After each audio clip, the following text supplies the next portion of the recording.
Materi terakhir untuk mata kuliah K3 Industri adalah dasar-dasar kesehatan kerja. Jadi kalau kita kuliah K3 itu kepanjangannya adalah keselamatan dan kesehatan kerja. Nah, beberapa materi dari minggu pertama sudah membahas mengenai apa itu tentang keselamatan kerja. Kali ini kita akan membahas mengenai kesehatan kerja. Kesehatan kerja pertama akan meliputi industrial hygiene atau kebersihan ya lebih tepatnya adalah suatu kegiatan identifikasi, evaluasi, dan penilaian melalui pengukuran dan perhitungan secara kualitatif dan kuantitatif faktor-faktor lingkungan kerja yang dapat mempengaruhi tenaga kerja. Mempengaruhi tenaga kerjanya itu bisa menyebabkan sakit, gangguan kesehatan, atau ketidaknyamanan dalam bekerja.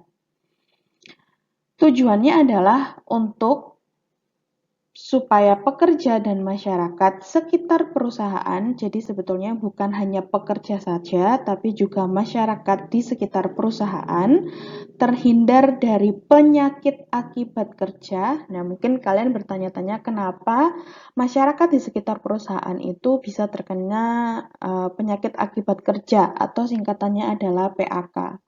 Jadi, kalau ada suatu industri misal menghasilkan debu halus yang sangat banyak, otomatis warga sekitar itu akan secara tidak langsung, mau tidak mau mereka juga akan menghirup udara yang tercemar oleh debu halus tersebut. Sehingga masyarakat di sekitar pabrik atau suatu industri juga sangat mungkin terkena gangguan kesehatan akibat aktivitas dari pabrik tersebut.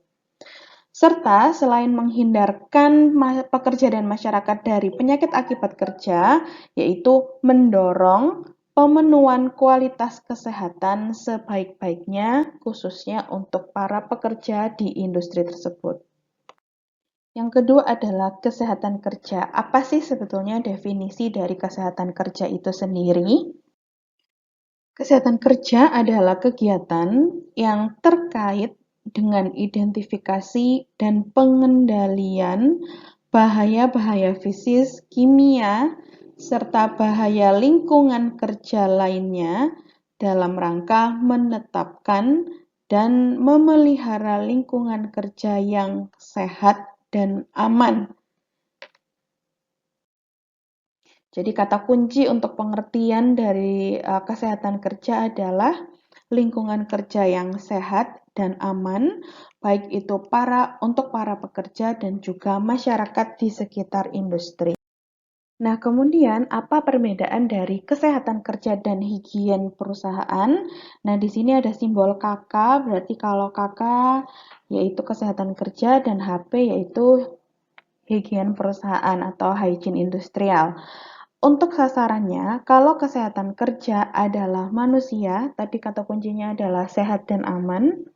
Kalau untuk higien perusahaan atau industrial hygiene, yaitu lingkungan kerja yang menjadi sasarannya.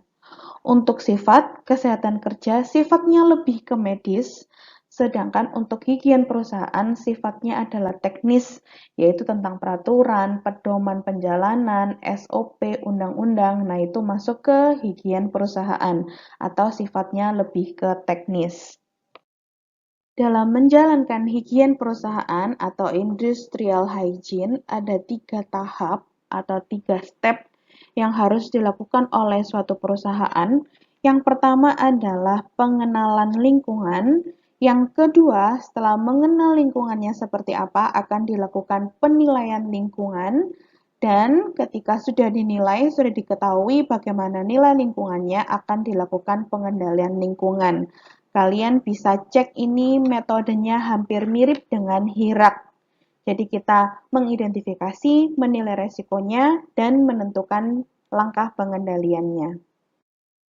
Step 1 yaitu pengenalan lingkungan. Pada step ini akan dilakukan pengenalan dan pemahaman mengenai tahap-tahap kegiatan proses secara keseluruhan.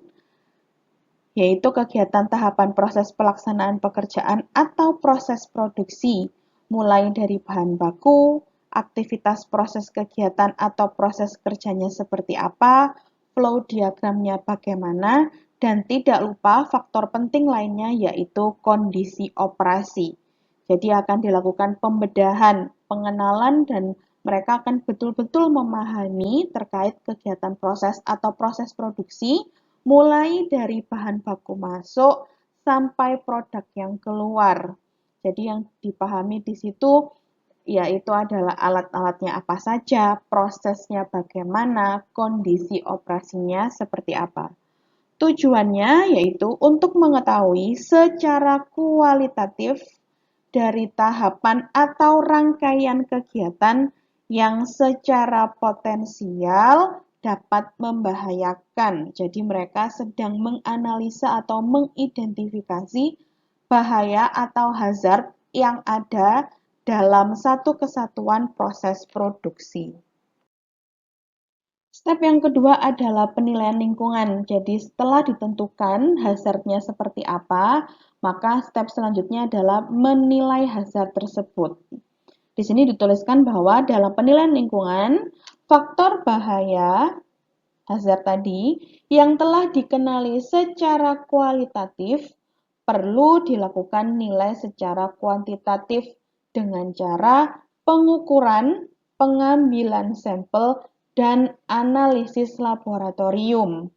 Hal ini untuk benar-benar memastikan bagaimana sih dampak dari bahaya tersebut atau resiko bahaya tersebut. Tujuannya yaitu mengetahui tingkat bahaya atau kadar faktor bahaya. Nanti tingkat bahayanya akan dibandingkan dengan NAP atau NAB, yaitu nilai ambang batas yang dimiliki oleh setiap contoh bahan kimia yang tersimpan dalam suatu industri. Nilai ambang batasnya berapa? Nah, nanti dibandingkan oleh tingkat bahaya yang didapatkan dari step 2 yaitu penilaian lingkungan. Manfaat penilaian lingkungan di sini ada 4 poin. Yang pertama, sebagai dasar untuk mendeteksi kondisi lingkungan kerja, apakah berada dalam keadaan yang secara potensial membahayakan atau tidak. Yang kedua, sebagai data dasar untuk merencanakan alat atau metode pencegahan dan penanggulangan faktor bahaya lingkungan, termasuk kondisi tanggap darurat. Itu direncanakan berdasarkan penilaian lingkungan. Yang ketiga, sebagai kelengkapan untuk mengkorelasikan suatu kasus atau keluhan dengan pemaparan terhadap faktor bahaya lingkungan. Dan manfaat yang keempat terakhir adalah dokumentasi sebagai bukti ya bahwa suatu perusahaan sudah mentaati peraturan kesehatan dan keselamatan kerja. Jadi penilaian lingkungan, higien perusahaan, kesehatan kerja itu semua sudah diatur oleh undang-undang atau suatu peraturan. Nah, bukti bahwa suatu perusahaan sudah mengusahakan atau sudah melakukan hal tersebut yaitu dengan cara mendokumentasikan penilaian lingkungan, pengenalan lingkungan yang sudah dilakukan oleh suatu perusahaan. Step terakhir yaitu step ketiga adalah pengendalian lingkungan. Pengendalian dilakukan dengan pemasangan atau penerapan alat-alat tertentu sehingga tingkat bahaya dapat dikendalikan sampai mencapai batas agar tenaga kerja masih dapat mentoleransi tanpa terjadinya kelainan. Contoh yaitu kebisingan. Kalau ada di suatu industri, ada seorang pekerja yang bekerja di dekat alat yang sangat bising, maka untuk mengurangi bahayanya, pekerja tersebut akan diberikan earmuff atau earplug.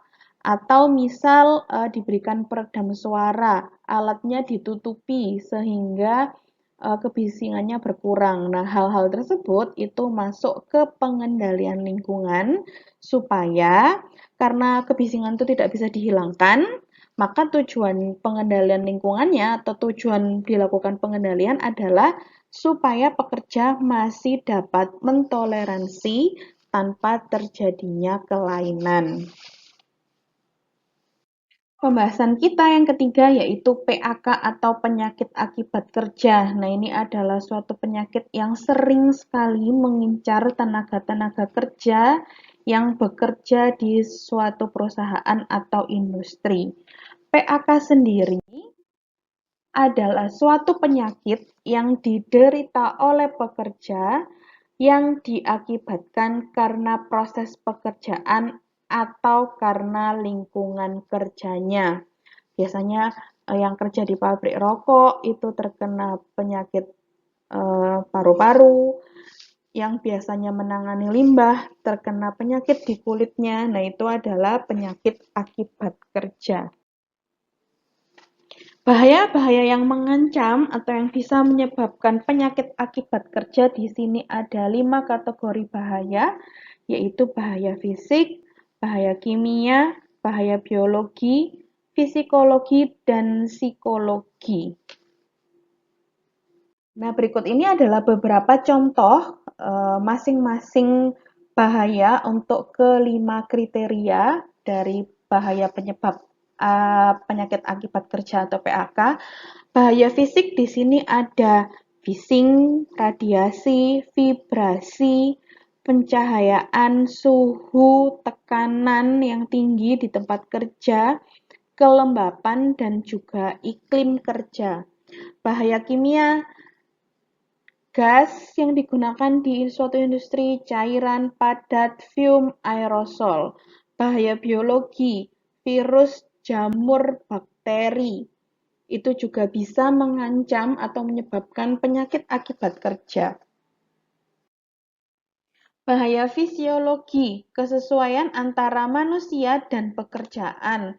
Bisa juga tentang ergonomis atau tentang postur tubuh ketika kita terus-menerus duduk di depan laptop dengan kemiringan yang tidak sesuai. Nah, itu mulai ya pinggang sakit, leher sakit, pundak sudah mulai pegel-pegel. Nah, itu termasuk ke bahaya fisiologi. Dan yang terakhir adalah bahaya psikososial, biasanya terkait suasana kerja dan hubungan antara pimpinan bawahan atau sesama rekan kerja. Itu juga bisa mengakibatkan penyakit akibat kerja terhadap suatu tenaga kerja.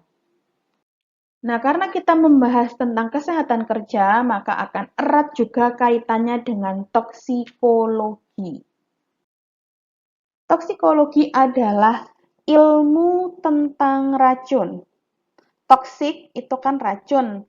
Nah, toksikologi industri itu mempelajari bahan beracun yang ada di industri atau di tempat kerja, gunanya untuk mengetahui atau melakukan usaha pencegahan sehingga bisa bekerja dengan selamat. Tipe keracunan yang bisa dialami oleh tenaga kerja itu ada dua. Yang pertama akut dan yang kedua adalah keracunan kronis. Keracunan akut terjadi dengan waktu yang singkat, dosis yang tinggi, dan efeknya langsung terasa.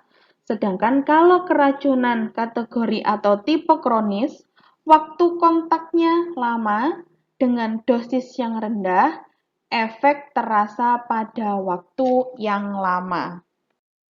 Nah, bahan-bahan apa saja yang bisa menyebabkan keracunan atau di sini dibahas tentang tipe-tipe bahan beracun berasal dari bahan kimia, berasal dari biological, berasal dari bakterial, dan bahkan juga botanikal atau tumbuh-tumbuhan. Terjadinya keracunan terhadap suatu tenaga kerja biasanya dikarenakan bahan beracun tersebut itu masuk ke dalam tubuh. Caranya ada 4, bisa melalui pernafasan, bisa melalui mulut, penyerapan kulit, dan juga bisa lewat mata. Nah, kalau kamu pakai obat mata, biasanya ketika sudah ditetesi di mata, di tenggorokan itu agak pahit. Nah, Nah, itu tandanya bahwa bahan itu bisa masuk melewati mata kita, lalu menuju ke tenggorokan dan ke organ-organ dalam kita. Nah, di sini dalam kesehatan kerja itu dikenal NAB, yaitu nilai ambang batas.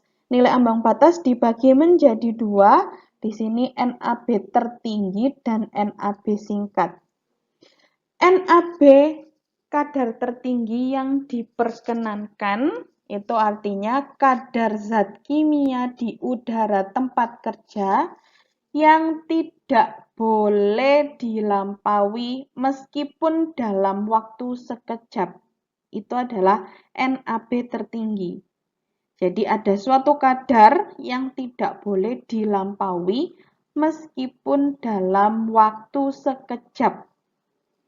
Untuk NAB paparan singkat atau NAB singkat adalah kadar zat kimia di udara tempat kerja yang tidak boleh dilampaui agar tenaga kerja yang terpapar pada periode singkat, yaitu tidak lebih dari 15 menit, masih dapat menerimanya tanpa mengakibatkan iritasi atau kerusakan jaringan tubuh maupun efek terbius.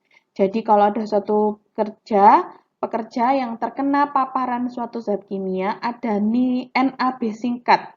NAB singkat itu adalah nilai ambang batas yang diizinkan berarti berupa kadar zat kimia yang diizinkan boleh terpapar kepada pekerja itu selama 15 menit. Dalam 15 menit itu tidak boleh lebih dari NAB singkat atau tidak boleh juga lebih dari 15 menit. Hal itu akan menyebabkan keracunan atau bahkan kematian. Kegunaan nilai ambang batas yang pertama sebagai pedoman standar paparan untuk bekerja dengan selamat. Yang kedua, pedoman perencanaan proses produksi dan perencanaan teknologi pengendalian. Termasuk misal dia akan memasang smoke detector. Nah, itu kan masuk ke dalam pengendalian lingkungan. Nah, pemasangannya di mana, berapa banyak, itu bisa didapatkan dari 3 step yang dilakukan tadi, yang juga dibandingkan dengan nilai ambang batas. Yang ketiga, mengetahui daya racun dan tingkat potensi bahaya dari bahan-bahan yang ada di suatu industri. Yang keempat, substitusi bahan yang kurang berbahaya. Jadi dari nilai ambang batas diketahui misalnya sangat bahaya. Ternyata ada bahan lain yang bisa digunakan untuk mensubstitusi atau menggantikan bahan tersebut, maka akan dilakukan substitusi dengan pedoman angka NAB. Dan yang terakhir, kegunaan NAB adalah membantu menentukan gangguan kesehatan, membantu mencegah timbulnya penyakit, dan hambatan efisiensi kerja. Itu tadi adalah materi tentang kesehatan kerja di mata kuliah K3 Industri.